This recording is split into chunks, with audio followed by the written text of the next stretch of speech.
ねえねえ、すみれ。今日はどんな話題について話していくと？今日はね、2026年6月26日に公開を控えている DC 映画スーパーガールの制作費と、それにまつわるメディアの不可解な報道、そして主演女優のミリー・オールコックに対する強烈な批判の話題についてよ。現在、一部の辛口な批評家たちから、この映画の損益分岐点は嘘だらけだと指摘されて大炎上しているの。嘘だらけの損益分岐点？映画の売上の計算をごまかしとるってこと？公開前からそんなドロドロした話が出とるなんて、なんかヤバそうな匂いがプンプンするばい。しかも主演女優も叩かれとるんやね。今日はメディアが報じたスーパーガールの損益分岐点がなぜありえない数字なのか、そして主演女優がなぜレイチェル・ゼグラーの再来と呼ばれてファンから見放されているのかについて徹底的に解説していくよ。レイチェル・ゼグラーって実写版白雪姫で出現しまくって大炎上した女優やんね。それの再来ってことは今回も主演が余計なこと言って自爆しとるんや。それは面白そうばい。しっかり聞かせてもらうけんね。それじゃあ順番に見ていくよ。まずアメリカのエンタメ系大手メディアであるデッドラインがスーパーガールの6月26日公開に先立ち前売り券が発売開始という記事を出したの。でも、一部の批評家は、その記事の中に、本当のニュースがひっそりと隠されていると指摘したんだよ。ひっそり隠されとるニュース？なんやそれ、探偵みたいやね。それは、この映画の制作費が、なんと、1億7500万ドル、約281億円もかかっているという事実なの。1億7500万ドル？日本円で言ったら、とんでもない金額やね。でも、最近のアメコミ映画なら、それくらいお金かかるのも、普通なんやないの？制作費自体は珍しくないんだけど、問題は、デッドラインが報じた損益分岐点の計算なの。デッドラインは、記事の中で、スーパーガールの制作費は、全世界での宣伝費を除く純額で1億7500万ドル、損益分岐点は、全世界興行収入3億1500万ドルだと聞いていると書いたんだよ。3億1500万ドル稼げば、トントンになるってことやね。素人から見たら、そんなもんか、って思っちゃうけど、これがおかしいと？批評家たちは絶対に無理だと真っ向から否定しているの。計算は至ってシンプルだよ。映画を世界中で公開するには莫大なプロモーション費用、宣伝費がかかるの。少なくとも7500万ドルを加えると総費用は2億5000万ドルになるんだよ。なるほど。映画館と利益を折半することも考えたら、制作費と宣伝費を合わせた総費用の約2倍稼がないと赤字になるって映画業界の常識としてよく言われとるもんね。その通り。だから、実際の損益分岐点は4億5000万ドルから5億5000万ドルの間になる計算なの。それなのに、デッドラインが損益分岐点は3億1500万ドルだと報じたことに対して、宣伝費を無視した数字のトリックだと激しく批判されているんだよ。ナンバしとっと。約1億から2億ドルもサバ4ドルやん。なんで、そんな、すぐバレるような嘘をつくと？批評家は、これを、腐敗したメディア業界と大手スタジオの魔法だと皮肉っているの。映画の制作費が高ければ、高いほど、なぜか、損益分岐点は低く報じられる、ってね。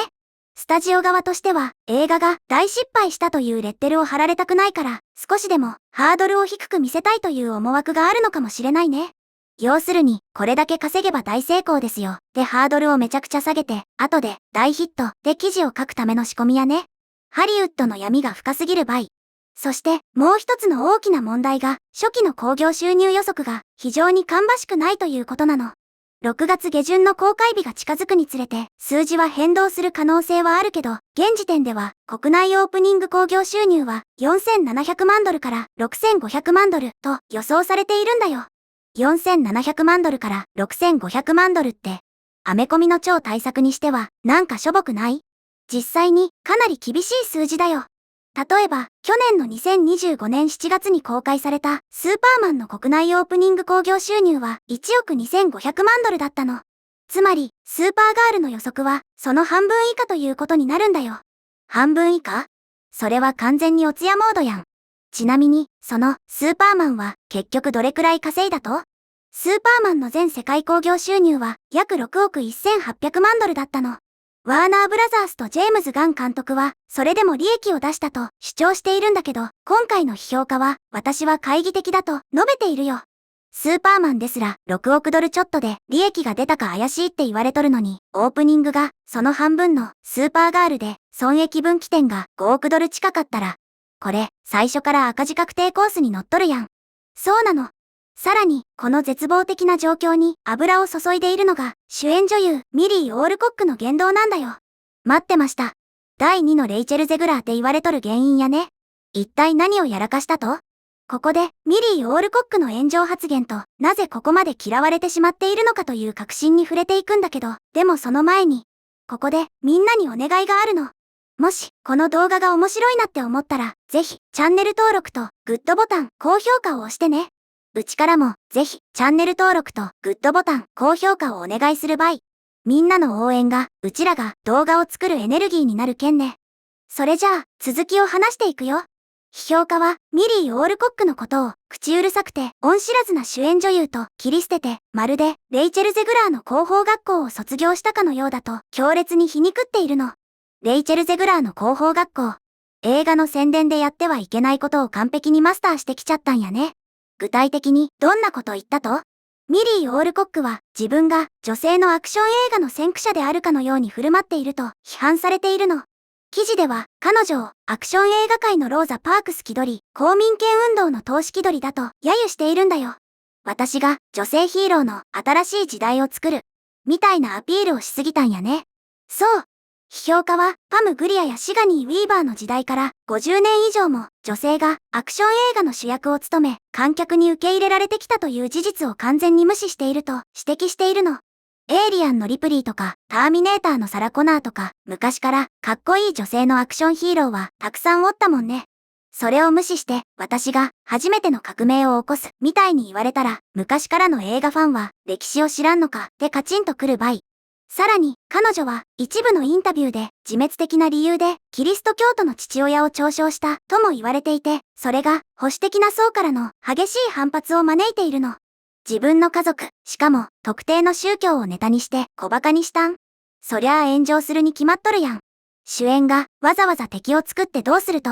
批評家はこうした彼女の態度を世界史上最も自由で、最も豊かで、最も恵まれた人々が被害者を演じているのを見るほど哀れなことはないと痛烈に批判しているんだよ。グーの音も伝正論やね。ハリウッドで大金のギャラをもらって主役を張っとる超エリートが私は虐げられている。社会と戦っている。ってアピールしても一般人からしたら何言っとんねんってなるだけばい。昔の映画スターとの違いについても指摘されているの。昔の映画スターは一般の人々が自分たちをどう見ているかを理解していたから品格と謙虚さを持ち合わせていた。たとえ本心でなかったとしてもファンに感謝の気持ちを表し映画スターになれたことがどれほど幸運なことかを認めていたってね。ほんとそれ。心の中でどう思っとってもいいから表向きは素晴らしい作品に関われてファンのみんなありがとうって言っとけば丸く収まるのに。なんで最近の俳優はわざわざファンを説教したり自分を大きく見せようとして自爆するんやろうね。